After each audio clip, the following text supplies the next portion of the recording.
आपको ये कहानी पसंद आए तो एक लाइक जरूर करें। ऐसी ही और कहानियाँ देखने के लिए मेरे चैनल को सब्सक्राइब भी कर लें।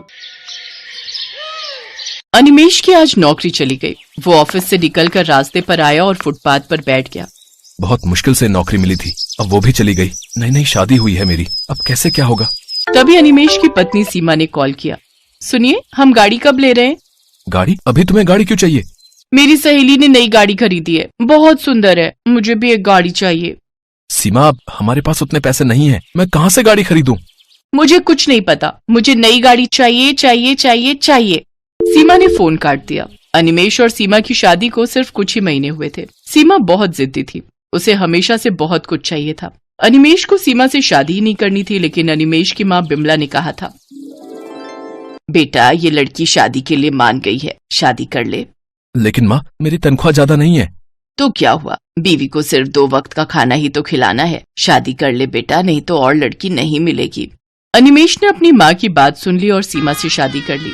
शादी के 2 दिन बाद सीमा ने अनिमेश से कहा, आपने तो मुझे सुहागरात में कोई गिफ्ट नहीं दिया। मेरी सहेली को उसके पति ने सोने का हार दिया था। वो सीमा, शादी में इतना खर्चा हो गया था, इसीलिए कुछ नहीं दे पाया। तुम चिंता मत करो, अगले महीने मैं तुम्हें गिफ्ट जरूर दूंगा। मुझे एक सोने का हार ही चाहिए। वो तो बहुत महंगा है, सस्ता कुछ देने से नहीं चलेगा। सस्ता? क्या मैं तुमको सस्ती लगती हूँ? यार, ये मैंने किस लड़के से शादी कर ली, पता है कहाँ कहाँ से रिश्ते आ रहे थे मेरे लिए। अच्छा ठीक है, मैं पूरी कोशिश करूंगा, तुम शांत हो जाओ। अगले महीने अनिमेश अपनी पूरी सैलरी से सीमा के लिए एक सोने की अंगूठी खरीद कर लाया, लेकिन उससे भी सीमा खुश नहीं हुई। सीमा को बहुत कुछ चाहिए था। उसकी सहेलियां हर महीने कुछ न कुछ खरीदती रहती थी और वो देखकर सीमा भी अनिमेश के सामने जिद पकड़कर बैठ जाती थी। सीमा की जरूरतें पूरी करने के लिए अनिमेश ने बैंक से लोन भी ले लिया और आज उसकी नौकरी चली गई। और उधर सीमा गाड़ी खरीदने की जिद पकड़कर बैठ गई। अनिमेश घर लौटा तो सीमा के साथ उसका झगड़ा शुरू हो गया। तुम गाड़ी नहीं खरीदोगे तो मैं तुम्हें छोड़कर मायके चली जाऊंगी। सीमा, समझने की कोशिश करो, मेरी नौकरी चली गई है, अभी मेरे पास घर चलाने के पैसे नहीं है। तो मैं क्या करूं? मुझसे शादी क्यों की थी? घर चलाने का दम नहीं है, लेकिन शादी जरूर करनी है। वहाँ सीमा की सास बिमला आई और सीमा को समझाने की कोशिश करने लगी। बहू, जिद करना अच्छी बात नहीं है, मेरा बेटा कोशिश तो कर रहा है। आप बीच में मत बोलिए, मैं कुछ नहीं सुनना चाहती। मुझे गाड़ी चाहिए, मुझे भी सहेलियों को दिखाना है कि मेरे पास गाड़ी है। सीमा ने खाना नहीं बनाया। रात को सीमा की सहेली ने उसे वीडियो कॉल किया। सीमा, ये देख, हमने भी नई गाड़ी ले ली, तू कब ले रही है? अब मैं भी इसी महीने गाड़ी ले लूंगी। इतनी महंगी गाड़ी लूंगी ना, तू देखती रह जाएगी। हाँ। अनिमेश छुपकर ये देखता रहा और मन ही मन सोचता रहा। मैंने माँ से कहा था कि मुझे शादी नहीं करनी, लेकिन माँ ने जबरदस्ती मेरी शादी करवा दी। अब मुझे ही भुगतना पड़ रहा है, क्या करूं? अब गाड़ी कहाँ से लाऊं? अगले दिन अनिमेश नई नौकरी ढूंढने के लिए निकल गया। उसने 2-3 कंपनी में इंटरव्यू दिया, लेकिन कहीं भी उसे नौकरी नहीं मिली। देखो, अभी मार्केट में नौकरी की हालत बहुत खराब है और ऊपर से तुम ज्यादा अनुभवी भी नहीं हो, तुम्हें कैसे नौकरी पर रख लूं? लेकिन तुम्हें ये नौकरी चाहिए क्यों? मेरी पिछली नौकरी भी चली गई है, इसीलिए।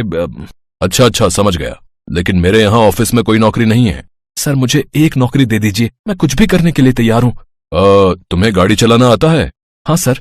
मुझे एक ड्राइवर चाहिए, मैं तुम्हें ड्राइवर का काम दे सकता हूँ और रात को तुम गाड़ी अपने घर ले जा सकते हो। मैं राजी हूँ सर। ठीक है, तुम्हारी नौकरी पक्की, लेकिन सुबह सुबह गाड़ी लेकर आनी पड़ेगी। मुझे घर से ऑफिस और ऑफिस से घर छोड़ना पड़ेगा। अनिमेश राजी हो गया। उसके दिमाग में एक आइडिया आया। रात को अपने बॉस को घर छोड़ने के बाद गाड़ी लेकर वो अपने घर चला गया। गाड़ी देखकर सीमा खुशी के मारे नाचने लगी। अरे वाह, कितनी बड़ी गाड़ी है, कितनी सुंदर है। हाँ सीमा, तुम कब से गाड़ी खरीदना चाहती थी ना, इसीलिए आज गाड़ी खरीद ही लाया। हमारी पहली गाड़ी। बहुत सुंदर है। बेटा, तुझे नई नौकरी मिल गई है क्या? हाँ माँ, इसीलिए तो गाड़ी खरीद ली। चलिए, आप दोनों गाड़ी में बैठ जाइए। माँ और बीवी को गाड़ी में बिठाकर अनिमेश शहर के रास्तों में घूमने लगा। उसने अपनी माँ और बीवी से झूठ कहा। सीमा अपनी सहेलियों को वीडियो कॉल में गाड़ी दिखाने लगी। ये देख, कितनी बड़ी गाड़ी है, कितनी सुंदर है और बहुत महंगी भी है। सीमा को खुश देखकर अनिमेश भी बहुत खुश हुआ, लेकिन अनिमेश को नहीं पता था कि उसका ये झूठ एक न एक दिन पकड़ा जाएगा। कुछ महीनों तक घर में शांति बरकरार रही। सीमा को उसकी सहेली ने कॉल किया। सीमा, आज हम शॉपिंग करने जा रहे हैं, तू भी चल हमारे साथ। ठीक है, मैं गाड़ी लेकर आती हूँ। सीमा गाड़ी लेकर चली गई। उधर अनिमेश का बॉस ऑफिस जाने के लिए तैयार होकर बैठा रहा। अरे, अभी तक तो अनिमेश को गाड़ी लेकर आ जाना चाहिए था, वो आया क्यों नहीं? बॉस ने अनिमेश को कॉल किया। अनिमेश नींद से उठा और देखा गाड़ी गायब है। माँ, गाड़ी कहाँ गई? वो तो बहू लेकर चली गई है बेटा, तू आज बस से ऑफिस चला जा। अरे यार, अब इन्हें कैसे बताऊं कि ये गाड़ी ही मेरा ऑफिस है। बॉस ने अनिमेश को बहुत डांटा और कहा, तुम्हारी वजह से आज मैं ऑफिस नहीं जा पाया। मैं तुम्हें नौकरी से निकाल रहा हूँ। आज शाम को गाड़ी लेकर आना और रख के जाना। दोपहर को सीमा गाड़ी लेकर लौट आई और तभी बैंक से कुछ लोग आ गए। अनिमेश कौन है यहाँ? मैं हूँ। क्या बात है? बैंक का लोन नहीं चुकाया तुमने? ये तुम्हारी गाड़ी है ना? हम इसे लेकर जा रहे हैं। ये बोलकर वो आदमी गाड़ी लेकर चला गया। अब क्या होगा? सब कुछ बर्बाद हो गया। गाड़ी भी चली गई, नौकरी भी चली गई। नौकरी चली गई? लेकिन क्यों? तुम आज बस से ऑफिस क्यों नहीं गए? अरे वो गाड़ी ही मेरा ऑफिस है। मैं ड्राइवर का काम करता हूँ। अनिमेश ने अब सब कुछ सच सच बता दिया। अब मुझे पुलिस उठा कर ले जाएगी। अब मुझे जेल में सड़ना पड़ेगा। सब कुछ तुम्हारी वजह से सीमा, तुम्हारे लालच की वजह से आज मेरा सब कुछ बर्बाद हो गया। पुलिस का नाम सुनकर सीमा डर गई। माफ कर दीजिए मुझे, वो सहेलियों के चक्कर में मैंने आपको बहुत परेशान किया। बहू, तुम इस घर की बहू हो। बहुओं का काम होता है घर को सुरक्षित रखना, लेकिन तुम्हारी वजह से आज सब कुछ बिखर गया। सीमा को अपनी गलती समझ में आ गई। उसने सारे जेवर बेच डाले और उससे बैंक का लोन मिटाकर गाड़ी छुड़ा लाई। अनिमेश बॉस के घर गाड़ी लौटाने गया। सीमा भी उसके साथ गई और बॉस से माफी मांग ली। सीमा को रोते हुए देखकर बॉस ने अनिमेश को नौकरी से नहीं निकाला। बॉस ने कहा, बहू, जिद और लालच करने से बुरा ही होता है। मन लगाकर काम करो। एक न एक दिन तुम्हारे घर में नई गाड़ी जरूर आएगी। अनिमेश के साथ साथ सीमा भी नौकरी करने लगी। घर में सुख शांति छा गई और कुछ सालों में उन्होंने अपने दम पर पहली गाड़ी खरीद ली और सभी एक साथ खुशी खुशी रहने लगे।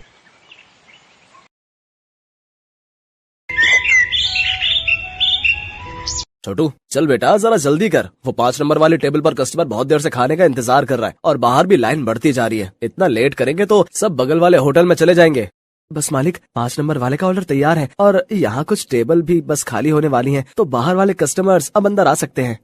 ये है सत्यभान और इसका होटल अतिथि देवो भव। जैसा इस होटल का नाम था, ठीक वैसा ही यहाँ का काम था। होटल के अंदर आने से पहले हर कस्टमर का तिलक किया जाता था और फिर बड़े ही सम्मान के साथ उसे बिठाकर खाना परोसा जाता था। इस अनोखे तरीके की वजह से ही सत्यभान का ये होटल बहुत मशहूर था और बड़ी दूर दूर से लोग यहाँ खाना खाने आते थे। होटल के खाने का बढ़िया स्वाद और यहाँ की साफ सफाई भी एक बड़ी वजह थी कि आसपास के कई होटलों और ढाबों को छोड़कर कस्टमर सत्यभान के पास ही आते थे।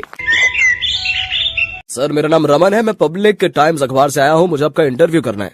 अच्छा, हाँ, क्यों नहीं, आइए आइए। रुकिए, पहले मैं आपका तिलक करूंगा। हाँ, अब ठीक है। अब आप यहाँ आराम से बैठिए। छोटू, जल्दी से साहब के लिए गर्मा गर्म कचौड़ियाँ और बढ़िया चाय तो लेकर आ। हाँ तो सत्यभान जी, सबसे पहले मैं आपका पूरा होटल और यहाँ की किचन देखना चाहूंगा। वैसे सुना तो मैंने ये है कि आप किसी को भी अपनी रसोई में लेकर नहीं जाते, लेकिन मुझे तो आपके वहाँ लेकर जाना ही होगा, वरना ये इंटरव्यू अधूरा रह जाएगा। अरे बस, वो बात ऐसी है कि आप तो जानते ही हैं, होटल के बिजनेस में सारा खेल खाने में इस्तेमाल होने वाले मसालों और रेसिपी का ही है और यहाँ मैंने और मेरे साथियों ने बड़ी मेहनत से ये सब तैयार किया है। अच्छा, लेकिन आपके यहाँ जो लोग काम करते हैं, मतलब आपके साथी, अगर उनमें से किसी ने धोखा दिया तो? नहीं नहीं, ऐसा तो हो ही नहीं सकता। यहाँ जितने भी लोग मेरे लिए काम करते हैं वो सब के सब मेरे गांव से ही हैं, यानी सब मेरा परिवार है। आज तक का रिकॉर्ड है, मुझे मेरा कोई साथी छोड़कर नहीं गया।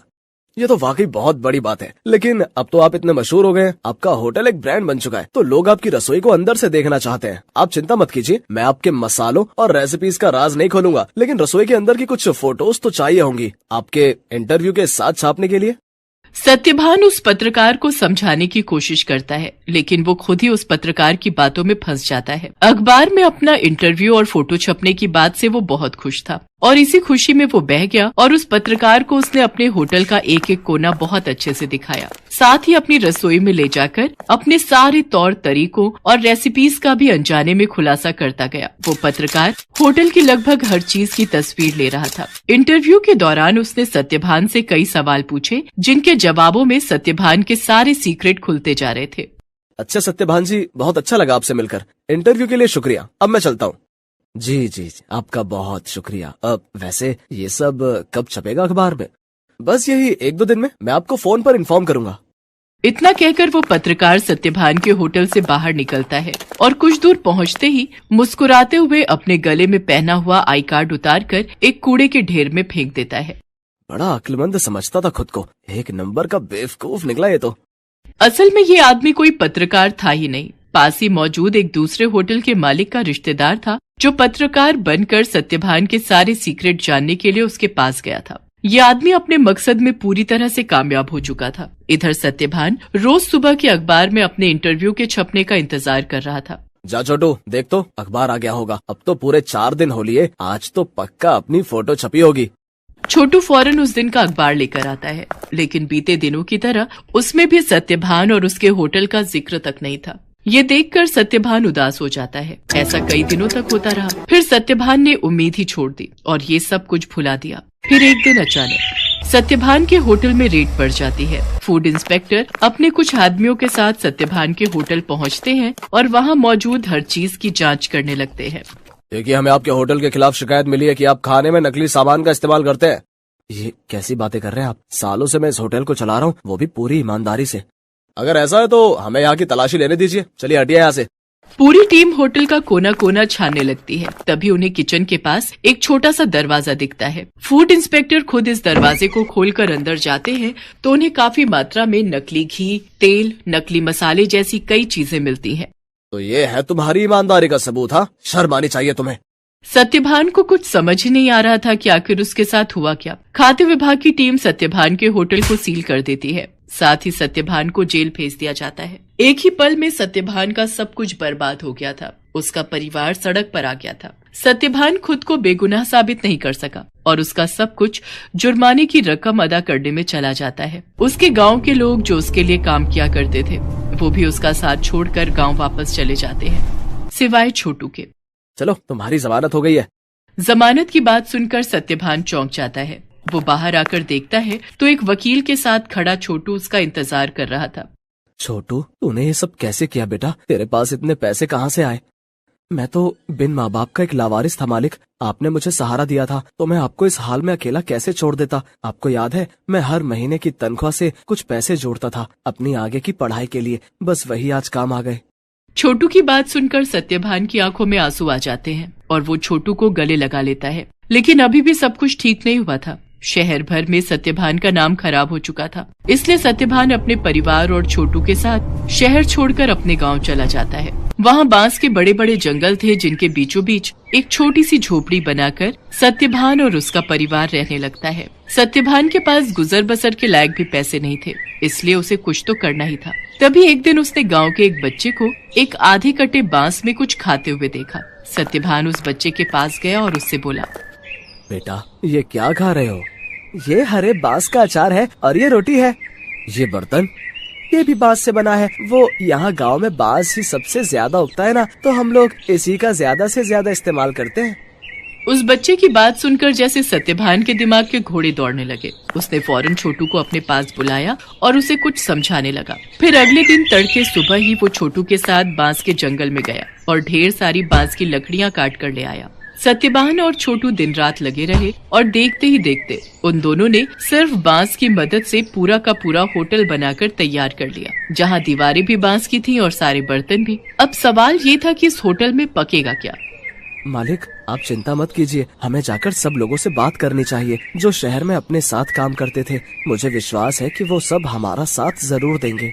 छोटू की बात मानकर सत्यभान अपने गांव के लोगों से बात करता है। धीरे धीरे गांव के कई लोग उसकी मदद के लिए आगे आते हैं। कई लोग उसे मुफ्त में राशन देते हैं, जिसके साथ हरे बांस का इस्तेमाल करके सत्यभान और छोटू होटल के लिए खाना बनाते हैं। और इस तरह एक बार फिर सत्यभान का होटल चल पड़ता है। लेकिन हालात अब पहले से बहुत अलग थे। कई दिनों तक सत्यभान के होटल में एक भी ग्राहक नहीं आता। फिर एक दिन शहर से कुछ दोस्तों का एक ग्रुप वहां आता है और सत्यभान के अनोखे होटल को देखकर चौंक जाता है। कुछ नया आजमाने के इरादे से वो सभी सत्यभान के होटल के अंदर आ जाते हैं। सत्यभान उन सब की बहुत ही अच्छे से खातिरदारी करता है और फिर भाई वाह, मजा आ गया। ये तो बिल्कुल ही नया एक्सपीरियंस था। शहर से इतनी दूर इतनी अच्छी सर्विस और उससे भी बढ़िया खाना। सच में बहुत अच्छा लगा यहाँ आकर। और सबसे बड़ी बात, मुझे तो पता ही नहीं था कि बांस को भी खा सकते हैं, वो भी इतने अलग अलग रेसिपीज में। सत्यभान के खाने और अलग किस्म के होटल की तारीफ वो सभी दोस्त अपने दूसरे दोस्तों से जाकर करते हैं, जिसके चलते और भी लोग खास तौर पर सत्यभान के होटल में खाना खाने वहां पर आते हैं। सत्यभान की सर्विस और खाना बहुत जल्दी अपना पहचान बना रहा था। लोग शहर के हाई फाई होटल छोड़कर सत्यभान के पास गांव में आ रहे थे। धीरे धीरे सत्यभान की गाड़ी पटरी पर आने लगती है और उसके पुराने साथी जो गांव में ही थे वो भी उसके पास काम पर लौट आते हैं। मालिक, भगवान की दया से अब सब ठीक हो रहा है, लेकिन अब तक ये समझ नहीं आया कि आखिर वो सब नकली सामान उस दिन अपने होटल में आया कहाँ से। ये पहेली तो सच में सुलझानी ही होगी छोटू। मुझे लगता है मुझे कुछ करना चाहिए।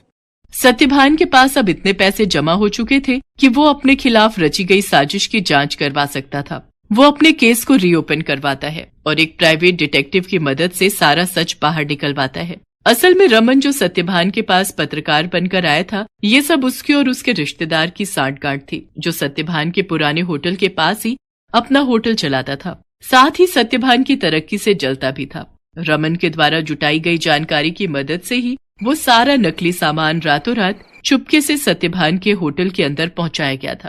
प्राइवेट डिटेक्टिव ने सारे जरूरी सबूत जुटा लिए थे, जिनकी मदद से दूध का दूध और पानी का पानी हो गया। दोषियों को सजा मिली और सत्यभान को उसकी खोई हुई इज्जत। शहर में मौजूद सत्यभान की सारी संपत्ति उसे वापस मिल जाती है, जहां सत्यभान फिर से अपना होटल शुरू करता है, लेकिन बिल्कुल नई थीम, नए तौर तरीकों और नई रेसिपीज के साथ।